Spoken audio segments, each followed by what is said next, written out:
News 25 is brought to you by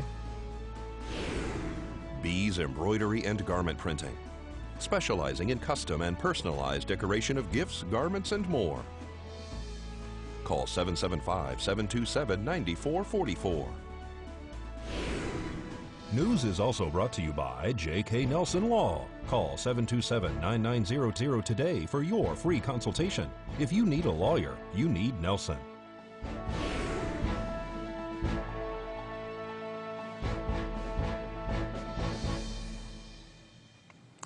Tonight, the Nye County Sheriff's Office is asking for help to locate a wanted man. And would-be mass killing was thwarted by authorities. News 25 starts now. This is News 25 with Deanna O'Donnell. News 25. Local coverage you can count on. Well, local law enforcement is asking the public's help to find a fugitive. It's Wednesday, August 14th. I'm Deanna O'Donnell. The Nye County Sheriff's Office says that they are looking for a wanted individual named Eric Raymond Caldwell. Caldwell is 26 years old. He's 6 foot tall with blonde hair and blue eyes. According to an article by the Prep Valley Times, Eric Caldwell was charged on June 8th with 2 counts of burglary, grand larceny, and an offense involving a stolen property. If you see this man or have any information on his current whereabouts, you're encouraged to contact the Nye County Sheriff's Office at 775-751-7000. You can remain anonymous. And police say that you should not attempt to apprehend or detain this man on your own. Fire Chief Scott Lewis responded with police and medics to an early morning collision on the highway. Just after 7 o'clock this morning, we were dispatched for a mutual aid assignment for a motor vehicle accident involving a semi with a pickup truck that allegedly had gone underneath the rear of the semi truck. As crews were responding, there was some discrepancies as far as the location of the accident. It was initially listed as around the mile marker 33, and it was listed as 44, but we actually found the accident around mile marker 27, which is just beyond the construction area.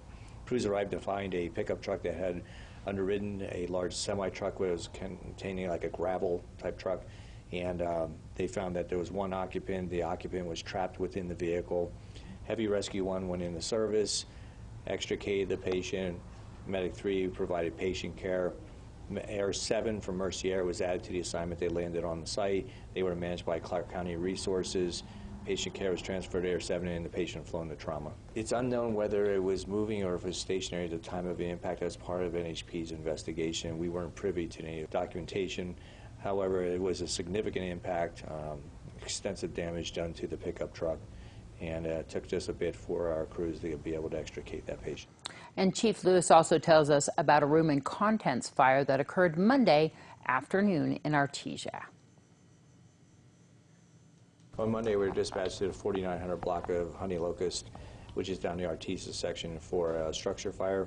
As crews were responding, they were notified that there appeared to be a room and contents fire. All occupants were safely evacuated from the structure, and there were no animals inside as well. As we arrived on location, crews found light smoke showing from the interior of a one-story wood frame structure. Crews investigated and found that they did in fact have a mostly extinguished room and content fire with some heat and smoke damage throughout the rest of the house. They confirmed that there's no extension of fire in that structure, confirmed that there was no one in, and conducted the investigation, which revealed a probable accidental fire, possibly related to improperly stored combustible materials in the area of electrical appliances. All right, and so no injuries? There were no injuries. Now let's turn to today's financial news report.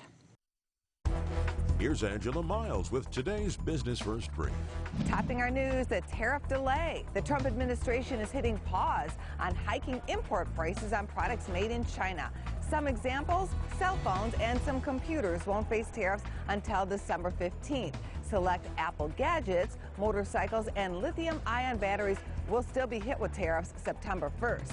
Protests in Hong Kong are becoming costly, especially to the financial industry. Business travelers have been stranded in China for 2 days after flights were canceled. That airport contributes 6% to Hong Kong's GDP. prices consumers pay are holding up the GDP in the U.S. Last month, the Consumer Price Index rose 0.3%. Much of the gains were from the higher cost of energy.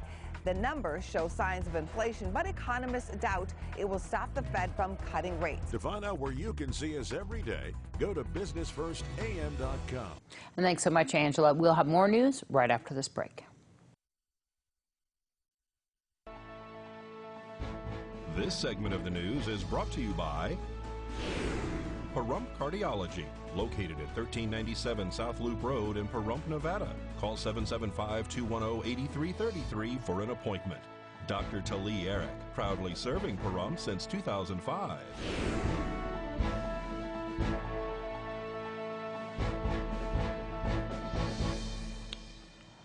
Welcome back. Well, a man who authorities say worked as a security guard has been arrested and accused of plotting to firebomb a Las Vegas synagogue or a bar catering to LGBTQ customers. 23-year-old Connor Climo of Las Vegas was arrested Thursday by an FBI-led anti-terrorism task force. After Climo's arrest, FBI agents found components to build a bomb, an AR-15 rifle, a bolt-action rifle, and detailed sketched images of his planned attack at the LGBTQ bar. Climo even engaged in a homeless person to conduct a pre-attack surveillance of a synagogue on his behalf. They say that Climo was connected to other white supremacists through encrypted online conversations. He will remain in custody pending his August 23rd court appearance. Well, a woman who allegedly told police that she's carrying Jesus' baby was arrested by law enforcement. Police have arrested Catherine Alexander for abuse of an older or vulnerable person and domestic battery. According to the declaration of arrest, deputies made contact with a 72-year-old female who says that she is the mother of the suspect, Catherine Alexander. She advised police that she had had an altercation with her daughter on August 6th. Catherine allegedly asked her mother if she could have food and cigarettes. When she was denied the cigarettes, her mother says that is when Catherine became agitated, grabbed her arm, and began scratching her, yelling and shouting out obscenities. The mother says that she grabbed the broom to defend herself and asked her daughter to leave the home. Police made contact with Alexander at the Coyote Corner gas station. They said that Alexander was sitting at a table. During the conversation, police say that Alexander became agitated and started making vulgar comments, which they say escalated into yelling and other obscenities, including racial slurs at the officer. Law enforcement says that Alexander claimed that she had been molested by her father and was pregnant with Jesus' baby, and that she was in fact married to Jesus. Officers attempted to calm the suspect down. She was escorted into a marked patrol car and placed under arrest, where they say she continued by banging her head on the divider inside the car and shouting out racial slurs. She was transported to Nye County Sheriff's Office Detention Center. Well, the Red Cross says that they have an emergency need for blood donors, with many regular donors delaying giving to take a final summer vacation and prepare for school to start. The American Red Cross says that the blood and platelet donations are greatly reduced. While thousands of donors have rolled up a sleeve this summer, blood and platelet donations aren't keeping pace with patient needs. More donations are urgently needed to replenish the blood supply and be prepared for patient emergencies. To make an appointment, give them a call, 1-800-RED-CROSS, or you can even find them on the web. Well, county commissioners spoke during their last meeting about the new laws put in place during the last legislative session. On outcomes of 2019 Nevada legislative session, including Nye County priorities, impacts the counties and actions that counties are required to take pursuant to new legislation. Morena. Thank you, Mr. Chair. Attached in your backup is a list of bills that were approved, which impact the counties. So staff is working on implementing these. If you have anything that you want us to push forward quicker, they all do have different effective dates depending on the specific bill. But moving forward, we'll provide you with a report on the status of where we are and when that deadline date is, and if we're close to hitting it or not. I'm sorry, Tim, will that be on your report that you initiated like last night? Yeah, I can add that. I think Please, was talking about doing it during the board meeting. Yes. please have it a separate one. That one's big enough now to try and keep track of. I'd much rather follow the legislative stuff separately than what you guys are working on. And as far as the forum goes, would you prefer to have the updates here during the public meeting, or would you prefer to have that just as a document that's sent out to you all? I like it as a document that I can bring up under Commissioner Manager's comments and ask more questions, or go into your office. Okay. Yeah, we have, by you sending it out to us like that, we have an opportunity to actually think about it and study it and look at it. Okay. Okay, thank you. Any further questions on this subject? Where am I here? Got that done. Much more local news when we return from this break. You're watching KPVM News 25. Local coverage you can count on. Well, Pahrumph's first charter school was approved during the last Board of County Commissioner meeting. At the recent Board of County Commissioners meeting, discussion was had regarding a letter of support for Pahrump Valley Academy, a college preparatory public charter school set to open in August of 2020. The item begins with Commissioner Strickland making a motion to approve the letter of support, which gets 2 seconds. During public comment, only one person spoke, the one person being Amy Nelson, who is not in favor of charter schools. They had a lot of charter schools in Vegas, and all but one of them closed. That's the biggest problem with charter schools. They can get taxpayer funds, and they can get startup money and grants, but there's nothing to say they can't close the next day. So they can close on a dime. So if your child is in one of these schools, just be aware of that. They can close anytime they want. They are not under the same restrictions or guidelines as a public school. They're funded with taxpayers' money, so your taxes can go up if there's ever an issue. But real quickly, teachers can be treated poorly in charter schools. Teachers should be aware that in charter schools, they can work up to 70 hours a week at lower salaries than public school teachers, with a greater intensity of work, and will have no recourse to protect their working conditions. Charter schools tend to have the highest performing students enrolled while avoiding the lower performing students. They can do this. They have the ability to do this. The tax advantage of charter schools invite corruption. There's a whole paragraph here that explains how that's done. Your actual property taxes can increase when you have charter schools, because that's how they're funded, is with taxes. We're not from any more taxes in Pahrump. We've had a lot of them lately, and the people that I speak to are not really happy about any other taxes. And once again, there's another paragraph with hundreds and thousands of dollars that can be spent funding these schools before they even open. And that has been corruption has just gone too far, and it's too common in charter schools, according to the information I printed out. Transportation to and from these schools. I'm sorry? 10 seconds. Okay. Well, there's a lot of issues here. Tax money, parents having to volunteer to keep some of these classes going. I think the commission might want to look at this, and I appreciate the time. And you took up 5 seconds of my time just telling me 10 seconds. After her comments were finished, the item was passed unanimously. Well, the owner of Artesian Cellars, Tim Burke, invited News 25 to a harvest at a vineyard in Crystal. We're out in Crystal, Nevada, and there are several small vineyards like this that have 400,000 or 500,000 vines in them, and we harvest those every year. We have agreements where we come in and harvest them, and then we take the grapes and we take them to our production facility, and we turn them into wine. We're a Nevada winery with Nevada grapes, and we're really proud of that. You support the industry that way by helping these people out here. The 25% rule is designed to help grow the industry. Nevada has a small wine industry, one of the smallest ones in all the western states, and to do that, part of the rule is that a requirement that we have Nevada grapes in our wines that we sell, a portion of it. And really, something like this here, this vineyard here, actually produces enough grapes for us to sell about 500 cases of Nevada wine a year. I went to the Robert Mondavi School at UC Davis to learn viticulture, and then I learned it through another program called Vesta.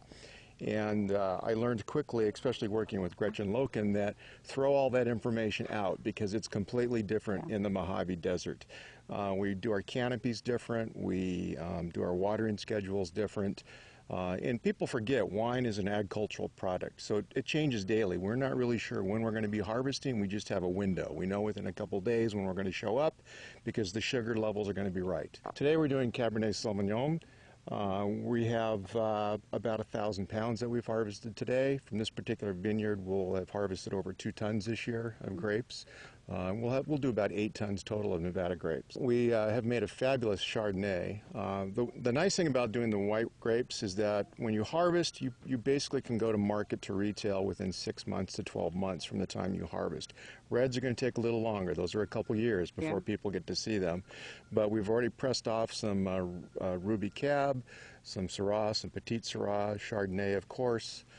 We've got coming up shortly in a couple weeks, Marsanne, Roussanne, and Viognier, which are white wines. We'll actually do a couple tons of those, and those will be ready first of next year. Well, we've got the 5-acre parcel up off of Highway 160, and we are in the process of getting that ready to plant vines, and eventually we'll put a production building up there.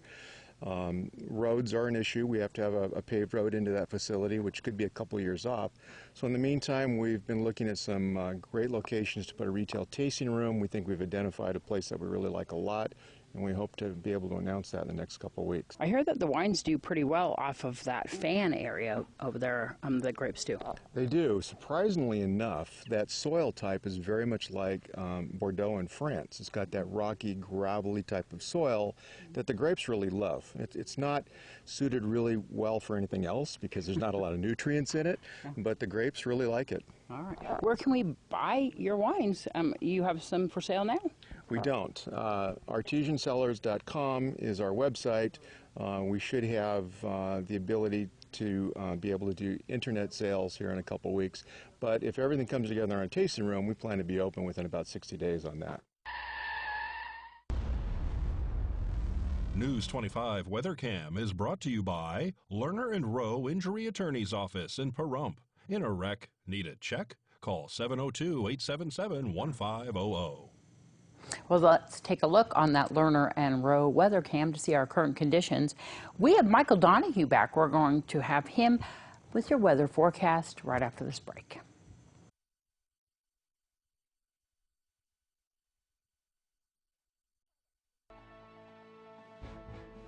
News 25 weather is brought to you by Dairy Council of Nevada.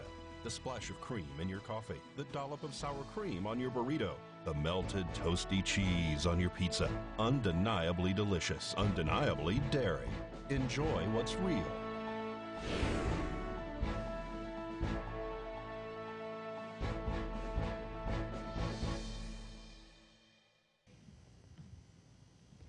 Hello and welcome back to News 25. I'm Michael Donahue with today's weather. In Las Vegas, we had a high of 107 degrees with a low of 80. Death Valley up there at 117 with a low of 84. 105 with a low of 70 in Amargosa. 101 with a low of 66 in Beatty. Now we're going to exit those 100-degree temperatures in Goldfield with a high of 92 and a low of 56. Tonopah 89.55. 95.57 in Carson City. 99.59 in Fallon. And finally Fernley with a high of 97 and a low of 67. Now today in Pahrump, our high today was 107 degrees with winds coming out of the southwest at 7 miles per hour. Our humidity at 7% and our sunrise at 5:57 this morning.